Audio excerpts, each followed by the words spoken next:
नमः संस्कृतम। मित्रों, मैं प्रकाश सर वाराणसी से ई लर्निंग विद दुर्गेश में आप सभी लोगों का एक बार फिर से स्वागत करता हूं। आप सभी लोग हमारे साथ पढ़ रहे हैं संस्कृत भाषा शिक्षण विधेयक। संस्कृत भाषा शिक्षण विधियां जो हम लोग पढ़ रहे हैं, यहाँ जो हम आप लोगों को यहाँ पर दे रहे हैं, यह पूरी तरीके से अगर देखें तो कुल हम इसको 3 भागों में डिवाइड किए हैं। एक है आपका परंपरागत या प्राचीन विधि, दूसरा नंबर नवीन या आधुनिक विधि, और तीसरा जो है नवीनतम उपागम। हम लोग जो चर्चा कर रहे थे जस्ट इसके पीछे वाली क्लास में जो हम लोग चर्चा किए हैं, उसमें हम लोग परंपरागत या प्राचीन विधि तक हम लोग कैसे पहुंचे हैं, इन सब के बारे में हम लोग देखे हैं। अब हम जो क्रमवार तरीके से इन तीनों पे चर्चा करेंगे, तो अभी हम लोग बात कर रहे हैं यह जो परंपरागत या प्राचीन विधि है आपके सामने यहाँ पर जो दिखाई दे रहा है, इसके अंतर्गत ये 2 टॉपिक आते हैं, पाठशाला विधि और व्याकरण अनुवाद विधि, जिसमें हम लोग अभी पाठशाला विधि के ऊपर चर्चा करेंगे। पाठशाला विधि में यह कुल 10 पॉइंट है। मौखिक एवं व्यक्तिगत विधि, सूत्र विधि, पारायण विधि, वाद विवाद विधि, व्याख्या विधि, प्रश्नोत्तर विधि, कथा कथन विधि, कक्षा नायक विधि, भाषण विधि और व्याकरण विधि। तो हम एक एक कर करके सभी विधियों के ऊपर इस क्लास में, आज के क्लास में हम लोग चर्चा करने वाले हैं। तो चलिए देखते हैं। सबसे पहले हम आपको बता दें, एक एक कर करके हम यहाँ पर लेफ्ट साइड में जो पॉइंट्स लिए हैं, उसके संदर्भ में हम राइट साइड में जो दी गई है उस पर हम लोग चर्चा करेंगे। ठीक है, चलिए। तो थोड़ी सी जो है पेज की सेटअप हम बार बार करते रहते हैं, तो ये अब शायद सही होगा। चलिए, तो आप लोग थोड़ा सा एडजस्ट कर लीजिएगा, ज़्यादातर नहीं, थोड़ा सही है केवल। तो इसमें ध्यान दीजिएगा, पहला हम लोग चर्चा करेंगे, पहला पॉइंट है आपका मौखिक एवं व्यक्तिगत विधि। ये मौखिक एवं व्यक्तिगत विधि है क्या, इसमें क्या करते हैं? तो ध्यान देना, वैदिक शिक्षा मौखिक होती थी। जो बहुत पुराना हम लोग शिक्षा पे चर्चा कर रहे हैं, तो वैदिक शिक्षा के बारे में बात हो रही है। तो वैदिक शिक्षा कैसे होती थी? मौखिक होती थी। जब मौखिक होती थी तो लोग किस पर ध्यान देते थे? वेद के मंत्रोच्चार पर। वो वेद के मंत्रों को बार बार, क्या होता है, वेद की जो ऋचाएं होती हैं उसको क्या करते हैं, बार बार दोहराया जाता है, मौखिक उच्चारण कहता है। और उसी से उसका क्या होता है, कंठस्थीकरण होता था। क्या होता था? कंठस्थीकरण होता था, अर्थात उसको एकदम रटा दिया जाता था, जिह्वा पे हो जाती थी। बार बार जितने भी मंत्र होते थे, वैदिक मंत्र होते थे, उन सारे वैदिक मंत्रों को बार बार पारायण करवाया जाता था। जब बार बार पारायण करवाया जाता था, उससे क्या होता था कि वो सब कुछ चीजें याद हो जाती थी। ठीक है, इसका मतलब क्या है? इसका मतलब यह है, जितना बार आप बोलोगे उच्चरित हो जाए, इसका मतलब आपका भाषण कौशल या बोलने की जो क्षमता है वो बहुत अच्छी हो जाएगी। यादाश्त स्मरण क्षमता भी बहुत अच्छी हो जाएगी। लेकिन पढ़ने और लिखने पर जोर नहीं दिया जाता था, ऐसी चीजें उस समय नहीं हो पाती थी। तो वैदिक शिक्षा मौखिक होती थी। किसमें? मौखिक एवं व्यक्तिगत विधि जो हम लोग पढ़ रहे हैं उस टाइम पर।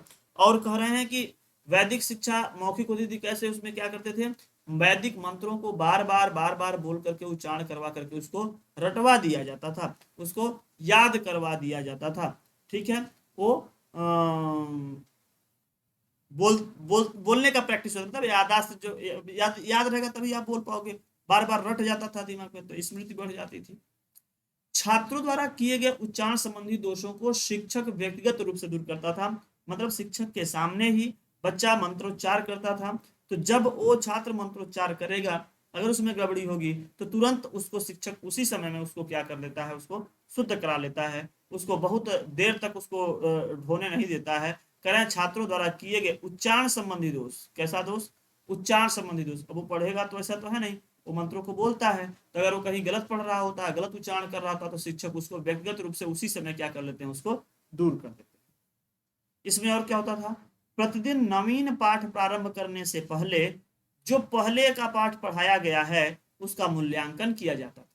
ठीक, पूर्वगत पाठ का मूल्यांकन किया जाता था।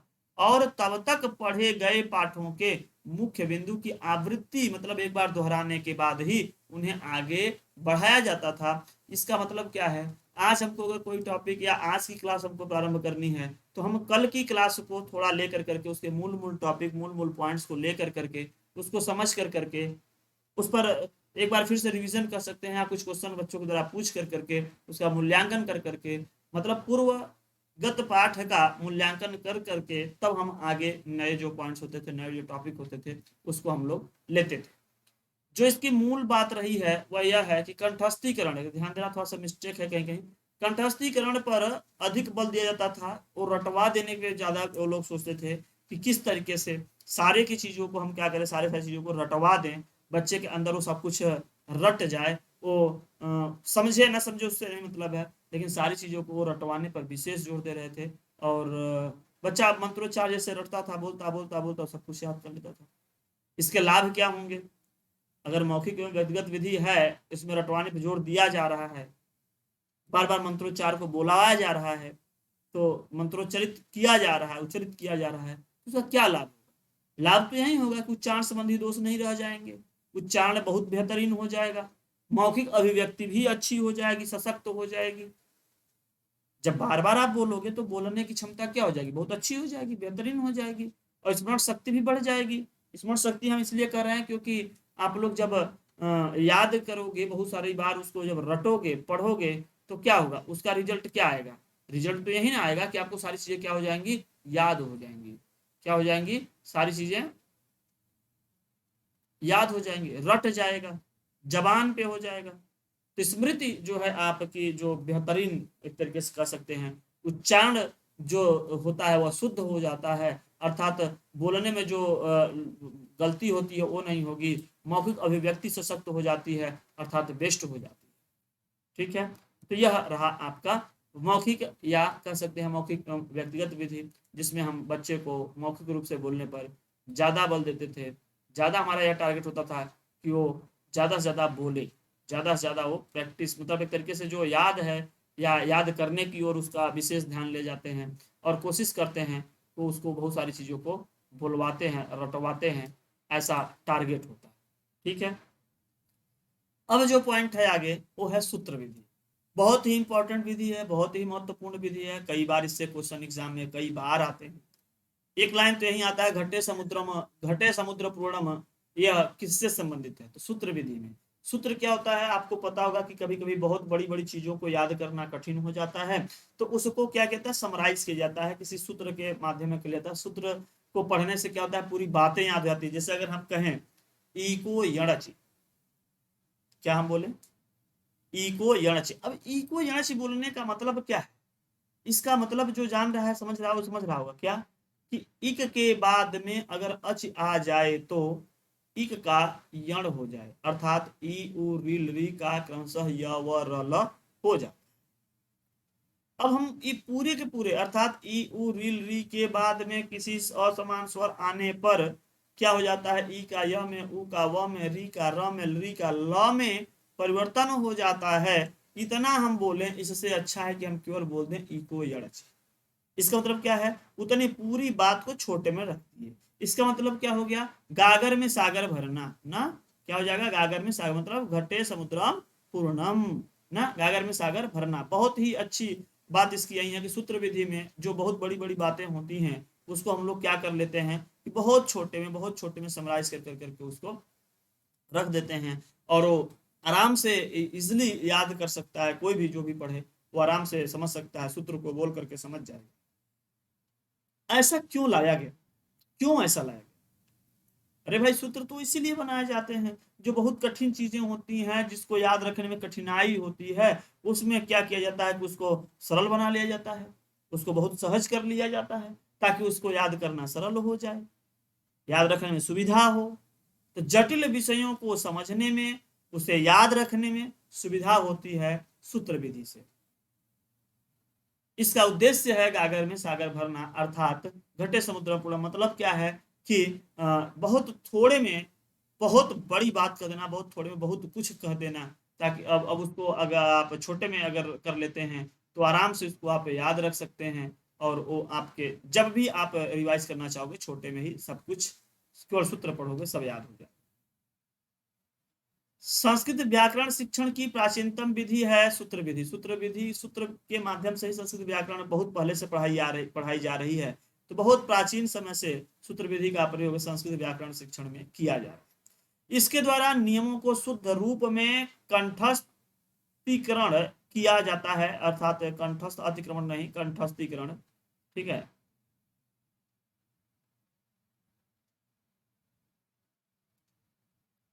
ठीक, कंठस्थीकृत किया जाता है, कंठस्थीकरण किया जाता है मतलब उसको रट लिया जाता है बहुत ही शुद्ध तरीके से, क्योंकि वह शुद्ध रूप में रहता है। जैसे अभी मैंने बताया इको एनर्जी या अकह सवर्णे दीर्घ या आद गुण, ये सब क्या है, सूत्र हैं।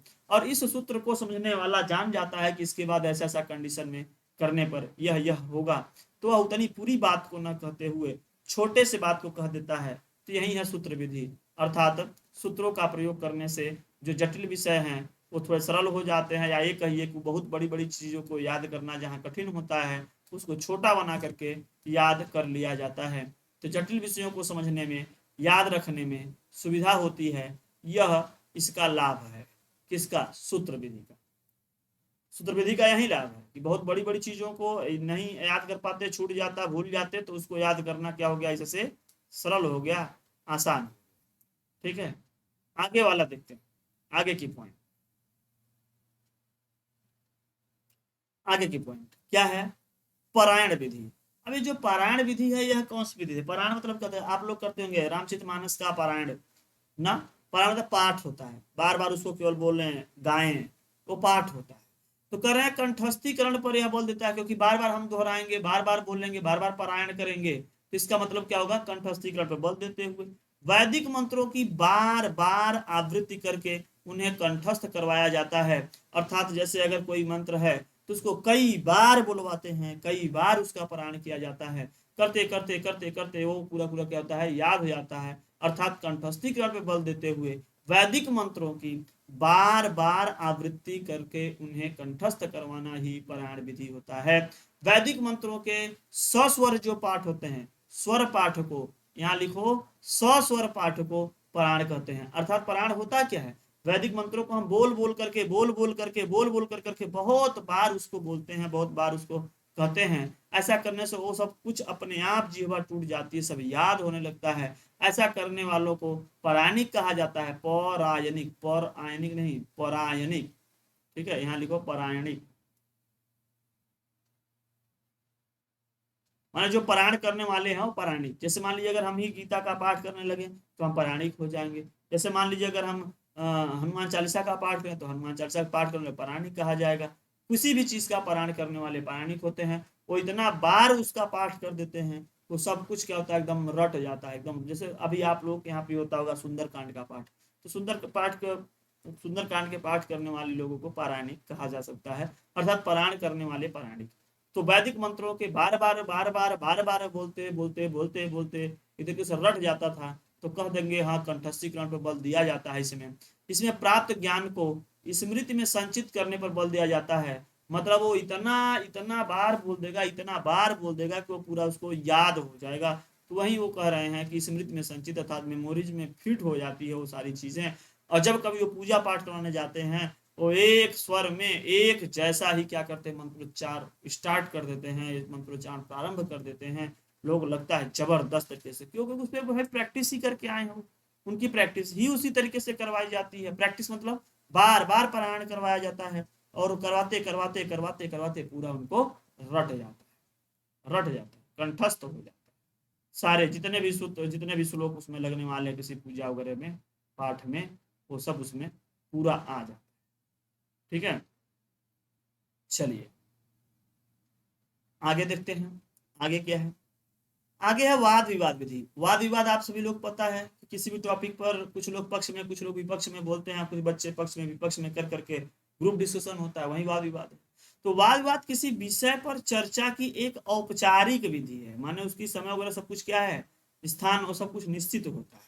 तो वाद विवाद किसी विषय पर चर्चा की एक क्या है, औपचारिक विधि है। वाद विवाद में दो परस्पर विपरीत विचारों के समर्थक अपना अपना तर्क रखते हैं और दूसरे के कथनों का खंडन करने का प्रयत्न करते हैं। दोनों ग्रुप वाले, वो उसके पक्ष में बताएगा, उसके विपक्ष में बताएगा, वो अपना पक्ष रखेगा, वो अपना पक्ष रखेगा। दोनों लोग अपने परस्पर जो विपरीत विचारधाराओं वाले दो ग्रुप होती है, वे अपने अपने विचारों को सत्य या अपने अपने विचारधारा को सही ठहराने के लिए अलग अलग तर्क देते हैं। झगड़ा नहीं करते हैं, मार नहीं करते हैं।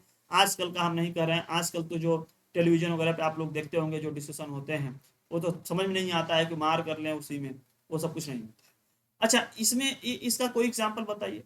बहुत पहले आप ध्यान सुनेंगे, बहुत बड़े बड़े विद्वान बुलाए जाते शास्त्रार्थ के लिए, संवाद के लिए। तो इसका जो उदाहरण है यह शास्त्रार्थ और संवाद है। शास्त्रार्थ में क्या होता है, लोग अपने अपने मतों पर अपने अपने विचारों को प्रकट करते हैं, रखते हैं। कोई कहता नहीं यह करना सही है, कोई कहेगा नहीं यह करना गलत है। तो जो सही है वह उसके लाभ को बताएगा, जो गलत है वो भी उसके नुकसान बताएगा कि अगर आप इस तरीके से ऐसा ऐसा करेंगे तो इससे इतनी इतनी सारी चीजें नुकसान होंगी, इसलिए गलत है। तो सही और गलत इन सब चीजों पर क्या होता है, बहुत बड़ी एक चर्चा होती है, वाद विवाद होता है। तो वो जाकर कर करके पूरा रिजल्ट तक पहुंचाता है कि हाँ वो क्या है, इसका सही फल मिलेगा या गलत। ठीक, ऐसा नहीं कि बिना किसी बहस के, बिना किसी चर्चा के, बिना कुछ भी किए ही वो सारी चीजें थोप दी जाएं या फिर वो अप्लाई कर दी जाए लोगों के बीच में, ये बात गलत है। जैसे अपने यहाँ जो पार्लियामेंट्री सिस्टम होता है, जो संसद वगैरह होते हैं, उसमें भी क्या होते हैं, पक्ष और विपक्ष में किसी बिल को लेकर के अच्छे से बहस होती है, उसके पॉजिटिव साइड और निगेटिव साइड दोनों पे बहस होती है कि इसको लगाने से कितना लाभ है और कितना नुकसान है। ठीक इसी तरीके से लोग अपने अपने पक्षों पर क्या करते हैं, उस पर शास्त्रार्थ करते हैं, संवाद करते थे और उचित जो होता था उस एक सही निर्णय इसी तक पहुंचते थे। इससे क्या होता था, इससे जो है तर्क शक्ति का विकास होता है। लोग अपने अपने लॉजिक देते थे, अपने अपने विचार रखते थे। ऐसा नहीं कि रटी रटाई चीजों को केवल बोलते थे। क्या करते थे, तर्क शक्ति का विकास होता, मतलब वो सोच सोच के बताते थे, वो तमाम ज्ञान लगाते थे। अगर ऐसा होगा तो ये होगा, ऐसा होगा तो ये होगा, यहाँ ऐसा हुआ था तो इसका यह रिजल्ट निकला, यहाँ ऐसा नहीं हुआ तो इसका यह, मतलब सारी चीजों को वो रखते हैं। तो उसके लिए पीछे उसका उनका ज्ञान ज्ञान लगाते हैं, केवल ऐसे ही कोटा पूर्ति नहीं करते। और इसमें क्या होता है, भाव प्रकाशन की शक्ति का भी विकास होता है। मतलब हम अपने विचारधारा को किस तरीके से रखें, इसके रखने का क्या उचित तरीका है, किस तरीके से हम कहें ताकि सामने वाले को बुरा भी न लगे और अपनी बात को हम कह भी लें, अपनी बात को हम रख भी लें। तो यह चीज धीरे धीरे धीरे धीरे कर करके डेवलप होने लगता है। और जब बच्चे यही ग्रुप डिस्कशन करते हैं, जब बच्चे वाद विवाद करते हैं, तो बच्चों की भी कल्पना शक्ति बढ़ती है, बच्चों की भी तर्क शक्ति बढ़ती है, बच्चों में भी भाव प्रकाशन करने की क्षमता विकसित होती है। अर्थात वह अपने विचारों को किस तरीके से रखें, कौन सा अच्छा तरीका होगा, किस तरीके से प्रभावपूर्ण तरीके से अपने विचारों को रख सकते हैं, इन सब सारी क्षमताओं, इन सब सारी शक्तियों का क्या होता है, विकास होता है। एक तरीके से बच्चों के लिए हेल्पफुल ही है। ठीक है, तो हो जाता है आपका वाद विवाद, या फिर कह सकते हैं यही हम शास्त्रार्थ या संवाद विधि यही है। ठीक है, उसमें संवाद स्थापित होता है, वाद विवाद या शास्त्रार्थ किया जाता है। अब हम लोग चलते हैं व्याख्या विधि पर। ये व्याख्या विधि थोड़ी सी सतर्कता वाली बात है, यहाँ पर थोड़ा आप लोगों को इसको थोड़ा सा अच्छे समझना पड़ेगा।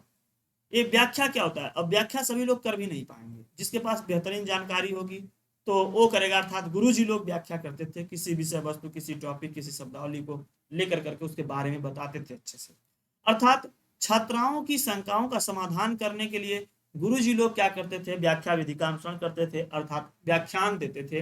वो किसी टॉपिक को लेकर करके, किसी जिस विषय वस्तु पर, जिस टॉपिक पर बच्चे के अंदर भ्रांति है, बच्चे को नहीं समझ में आ रहा है, छात्र उस पर जाकर करके उसकी बुद्धि नहीं काम कर रही है, तो उसको क्या करते थे गुरुजी लोग, क्या करते थे, व्याख्या करते थे।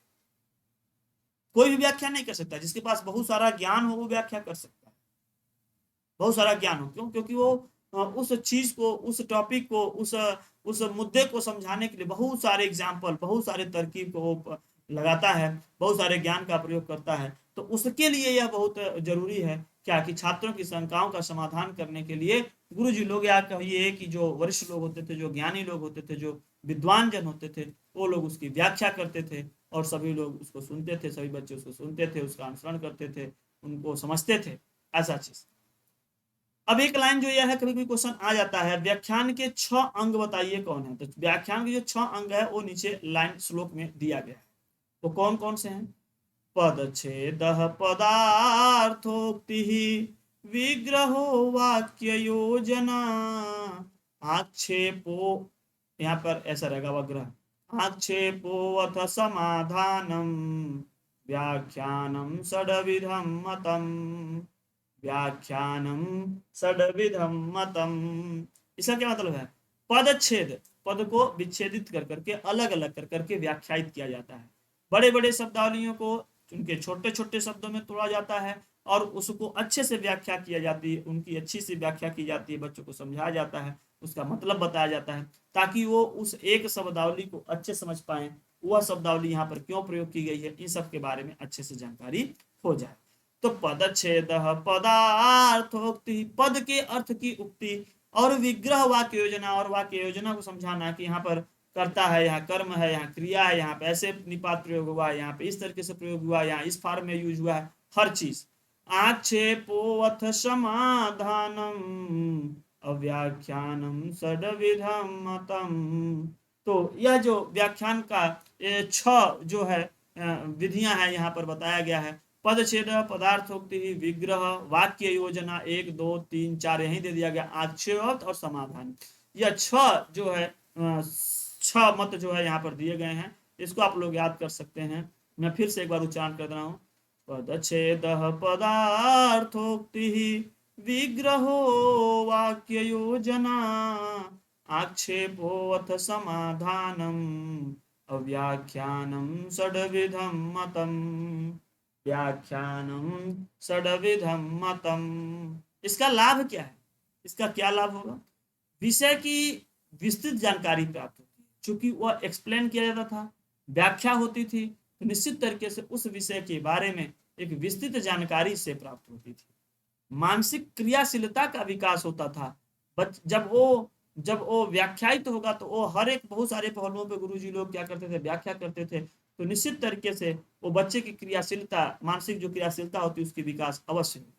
भाषा पर अधिकार होगा निश्चित तरीके से, क्योंकि आप उसके बारे में जो भी भाषा के बारे में आप पढ़ रहे होंगे, उसके बहुत सारे चीजों को अगर आपके सामने एक्सप्लेन किया जा रहे हैं, व्याख्या किया जा रहा है, निश्चित ही तरीके से आपका ज्ञान उस विषय वस्तु के प्रति, उस विषय के या उस सब्जेक्ट या उस शब्दावली के प्रति बहुत अच्छे से बढ़ जाएगी। तो वह क्या हो जाएगा, यहाँ पर आपका भाषा भी अधिकतर, मतलब भाषा पर भी अधिकार होगा, मतलब वो भी विकसित अच्छे से आप विकास कर पाएंगे। अब आ जाती है प्रश्नोत्तर विधि, जो पहले से आप लोग पढ़े हैं, प्रश्नोत्तर विधि, सुकराती विधि, कौन विधि, ठीक है। तो यह वाली भी आप विधि बहुत पहले से अच्छे से जान रहे हैं। तो चलिए इसको देख लेते हैं, यह क्या है प्रश्नोत्तर विधि।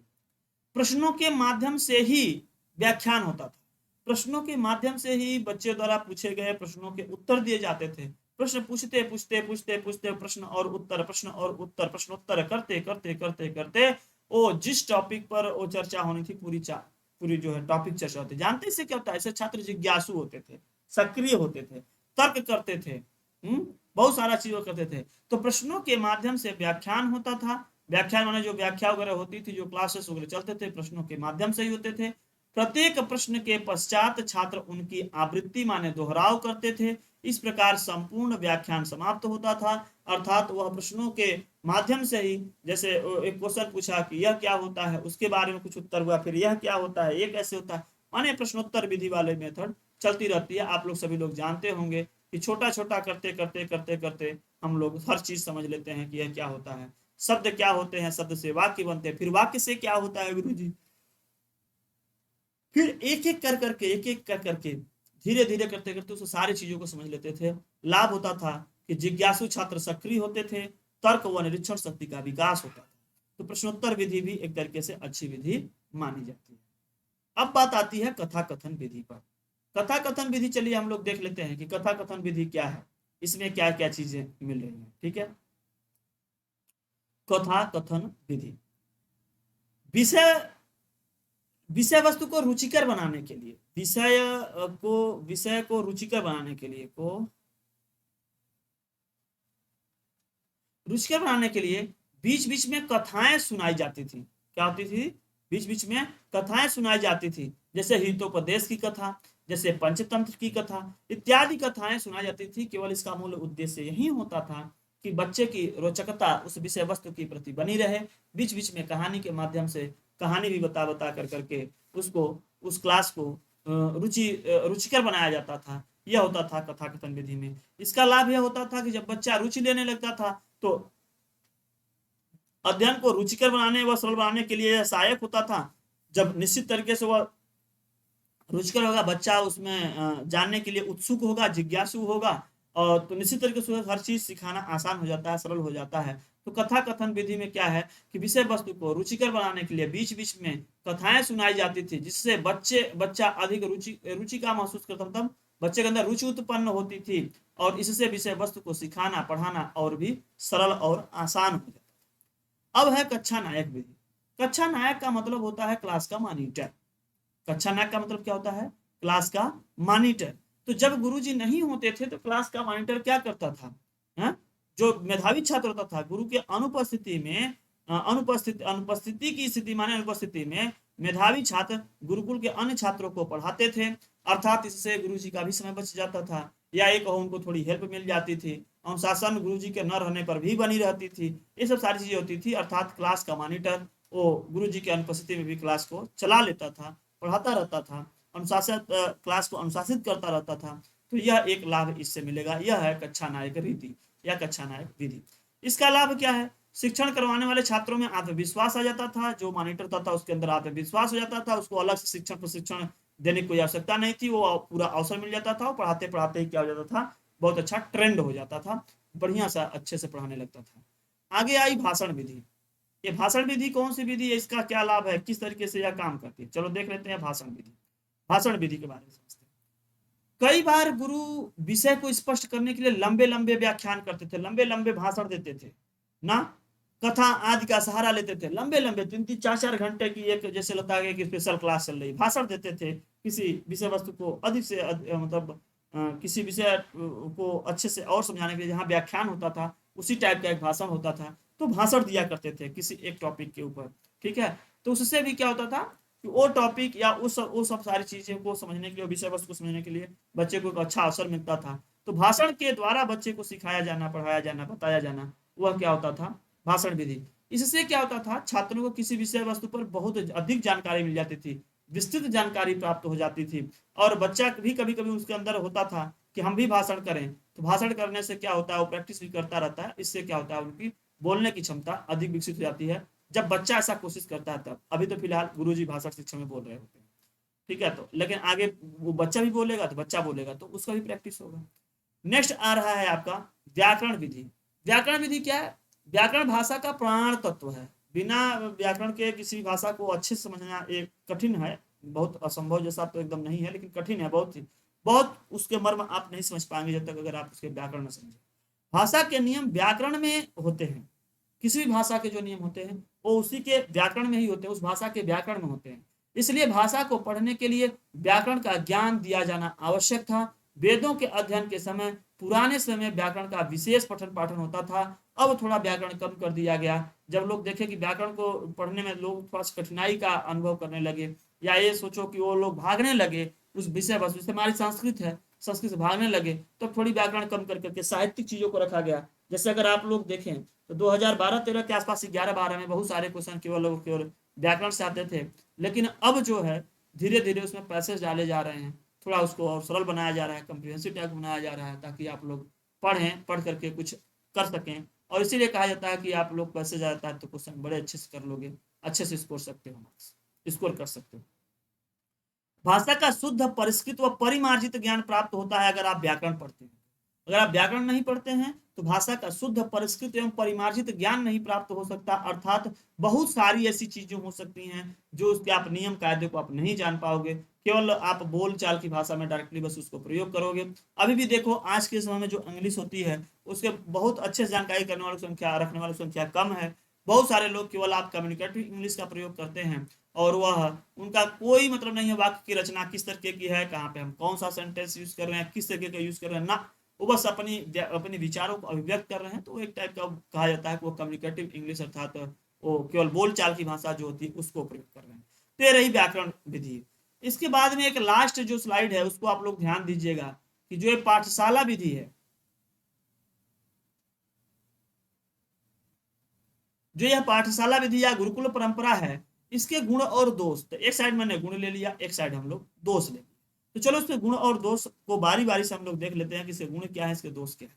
चरित्र निर्माण में सहायक होता है, क्योंकि भाई गुरु जी के सामने होता था, अच्छा कभी भी बच्चा गलत आदत नहीं पकड़ता था, प्रत्यक्ष रूप से गुरु जी के सामने होता था तो निश्चित तरीके से वो हर चीज को दूर कर लेते थे। मंद बुद्धि बालकों का पिछड़ जाना दोष है इसमें। फिलहाल पहले हम गुण देख लेते हैं। चरित्र निर्माण में सहायक होता है, मेधावी छात्रों का अधिक विकास हो जाता था, क्योंकि उनको जब अवसर मिलता था तो अपना टीचिंग उचिंग सब कर लेते थे, नेतृत्व करने की क्षमता भी आ जाती थी उनके अंदर। भारतीय संस्कृति व संस्कृत साहित्य के ज्ञान की प्राप्ति हो जाती है, ये भी सही है। शुरू में होने वाला कार्य शिक्षण सिद्धांत के अनुरूप होता है शुरू में, लेकिन धीरे धीरे वो थोड़ा सा डैमेज जरूर हो जाता है, क्योंकि जैसी जरूरत पड़ती है उसी तरीके से फिर वो अप्लाई कर लिया जाता है। शुद्ध उच्चारण का अधिकार, उच्चारण दोष समाप्त। मतलब क्या है, जब शुद्ध उच्चारण मतलब जब बार बार पारायण करवाया जाता है, ये सब करवाए जाते हैं, तो वो उच्चारण एकदम शुद्ध हो जाता है, उच्चारण दोष बिल्कुल समाप्त हो जाते हैं। मतलब वो बच्चा गलत नहीं पढ़ता है, गलत नहीं बोलता है, वो जब भी बोलेगा मंत्रों को एकदम शुद्ध शुद्ध बोलता है, अच्छे से बोलता है। और वो कैसे संभव है, कंठस्थीकरण से, बार बार पारायण करने से। तो कंठस्थीकरण का विकास होता है, इसमें स्मरण शक्ति का विकास होता है, क्योंकि उतने सारे श्लोकों को, इतने सारे मंत्रों को बार बार बोलते बोलते बोलते बोलते कंठस्थ हो जाना, मतलब एक तरीके से याद हो गई, तो वो इस स्मरण शक्ति का विकास होता था कि बहुत सारे मंत्रों को ये लोग याद कर लेते थे। दोष इसका क्या है कि मंद बुद्धि के बालक पिछड़ जाते थे, वो याद ही नहीं कर पाते थे। मंद बुद्धि के बालक इतना ज्यादा याद भी नहीं करते तो पिछड़ भी जाते थे। मनोवैज्ञानिक शिक्षण का अभाव है, मतलब ये नहीं पता है कि बच्चे रट के पढ़ेंगे कि समझ के पढ़ेंगे, हर बच्चे क्या एक जैसे पढ़ेंगे कि अलग अलग तरीके से पढ़ेंगे, सबकी अलग अलग तरकीबों से हो सकता है, जरूरी नहीं सभी एक जैसे से हो, लेकिन यहाँ पे सब एक जैसा ही नियम अप्लाई होता था। तो मनोवैज्ञानिक शिक्षण का अभाव था। शिक्षण में अंत क्रिया जो होती है, अंत क्रिया का अभाव है। माने बच्चा खुद से अंत क्रिया कुछ विचार वगैरह नहीं करता है, वो सीधे रटने की ओर चलने लगता है। तो यहाँ पे अंत क्रिया का अभाव है, किसमें, पाठशाला और गुरुकुल परंपरा में। ये तो अब सब बाद में आया है। शारीरिक व सामाजिक विकास संभव नहीं है, क्योंकि वो रटने और पारायण और उसी में पूरी पूरी समय चली जाती थी। कठोर अनुशासन निरस शिक्षण में निरसता। मतलब क्या है, अनुशासन जो होता था कठोर होता था, नहीं तुमको सुबह उठना है, इतने बजे पाठ करना है, इतना तुमको पारायण करना है, इतना ये करना है, वो करना है, सारी चीजें यहाँ पे क्या होती थी, फिक्स होती थी। ठीक, ऐसा होता था। अर्थात इसमें थोड़ा सा निरस जरूर हो रहा था, शिक्षा में निरसता, ठीक है। ऐसा मौखिक पक्ष का ही विकास होता था, लेखन का नहीं। इसमें चूंकि बच्चा बार बार पारायण करता था, बोलता था, मंत्रोच्चारण करता था, बार बार उसको बोलता था, बार बार प्रैक्टिस करता था, तो उससे क्या होता था, केवल बोलने वाला उसका विकसित होता था, लेकिन वह जो है लिखने वाला शक्ति उसकी अच्छी नहीं हो पाती थी, लिखने वाला कमजोर हो जाता था। पाठ्य सहगामी क्रियाओं को स्थान नहीं, अर्थात उसमें पाठ्य वस्तु वगैरह, या पाठ्य सहगामी मतलब पढ़ने पढ़ाने के बाद में और खेल कूद ये सब दुनिया, कोई क्लास्टिक्स जो एरियाज होते हैं उसमें कोई गीत गायन या कुछ क्रिएटिव वर्क्स, इन सबको कोई मूल्यांकन नहीं होता था, कोई उसका कोई जगह नहीं था, कुछ भी नहीं कराया जाता था। बस सीधे पढ़ो रटो, पढ़ो रटो, पढ़ो रटो, इस पर वो लोग विशेष ध्यान दिया जाता था, विशेष ध्यान देते थे। तो यह रहा आज का पाठशाला विधि, गुरुकुल परंपरा, जिसमें हम लोग पाठशाला विधि के बारे में पढ़े, और ये जो 10 टॉपिक रहे, 10 पॉइंट रहे, उसके बारे में हम लोग देखे। और आज हम सभी लोग क्या किए कि ये जो पाठशाला विधि था, पाठशाला विधि में हम लोगों ने, पाठशाला विधि में जो 10 पॉइंट थे, इन 10 पॉइंट 10 टॉपिक को जो हम लोगों ने समझा, पढ़ा, आप लोगों से हम यही उम्मीद करेंगे कि आप लोगों को समझ भी आ गया होगा। जिसको ना समझ में आया हो वो बार बार 1-2 बार और वीडियोस को देखे, अच्छे से समझे, और इसको सटीक तरीके से अपने कर ले तो बिल्कुल अच्छा रहेगा। ये इसके जो है 10 पॉइंट, यहाँ पर पूरे 10 पॉइंट इसी के हैं पाठशाला विधि के, और आप लोगों ने पढ़ा। अब हम नेक्स्ट वाले क्लास में व्याकरण अनुवाद विधि पर चर्चा करेंगे। व्याकरण अनुवाद विधि के बाद में तब हम लोग नवीन या आधुनिक विधि की ओर चलेंगे, फिर नवीनतम उपागम। तो अभी के लिए कैसा रहा है आप लोग क्लास, आप लोग जरूर बताइएगा। अगर कहीं कुछ सुधार करनी है तो उसको भी बताइएगा। अगर कुछ जल्दी लग रहा हो तो आप इसको वीडियोस को स्लो कर कर करके फिर से सुन लीजिएगा, 1 बार 2 बार 3 बार सुन लीजिएगा। हर एक टॉपिक आपको समझ में आना चाहिए कि किस विधि में क्या होता है, कोई विधि या विधि किस विधि से संबंधित है, कब अप्लाई होती थी, इसके क्या लाभ हैं, इसमें बच्चे को क्या हेल्प मिलता था। ये सब सारी चीजें जो है आप इतना अच्छे से समझ लीजिए ताकि आपको सामने केवल बस शब्द आए, जैसे प्रश्नोत्तर विधि तुरंत जान जाइएगा किसमें किसी भी समस्या होती है, वो प्रश्नोत्तर के माध्यम से उस पर चर्चा होते होते उसके उत्तर तक, उस समस्या के समाधान तक पहुंचा जाता है। क्वेश्चन पूछने कक्षा नायक विधि क्या है, कक्षा नायक विधि में ही आप देखिए, जब भी गुरुजी अनुपस्थित होते थे, गुरुजी की अनुपस्थिति में जो कक्षा का मेधावी छात्र होता है वह क्या करता है, क्लास में कक्षा को चलाता है, उसमें पढ़ाता है, कक्षा के अनुशासन को बनाए रखता है। वो बहुत सारा उससे क्या होता है कि गुरुजी को थोड़ी रेस्ट मिल जाती है, थोड़ा आराम हो जाता है, क्योंकि बहुत सारे कार्य को वह बच्चा जो कक्षा नायक होता है, जो क्लास का मॉनिटर होता है, वो कर देता है। ठीक है। तो बहुत सारे पॉइंट्स पर आप लोग इतना पढ़िए, इतना समझ लीजिए कि वो खुद ब खुद आप उस पर अपने बात आप जो भी है वो सब कुछ रख पाए, समझा पाए। ठीक है। तो ऐसा उम्मीद करते हैं कि जो भी टॉपिक है यहाँ पर उन सारे टॉपिक को आप लोग अच्छे से समझ रहे होंगे, पढ़ रहे होंगे। तो ये रहे पूरे आपके पाठशाला विधि के 10 टॉपिक। अब हम चलेंगे आगे वाले वीडियो में, देखते हैं व्याकरण अनुवाद विधि। ठीक है। क्वेश्चन हम आगे भी करवाते रहेंगे, चैप्टर वाइज भी करवा देंगे, फिर मिक्स टाइप भी करवा देंगे, सब करवा। तो आप लोग अपना फीडबैक जरूर दीजिएगा। अभी के लिए बस इतना ही, मिलते हैं नेक्स्ट क्लास में। Thanks for watching. जय हिंद।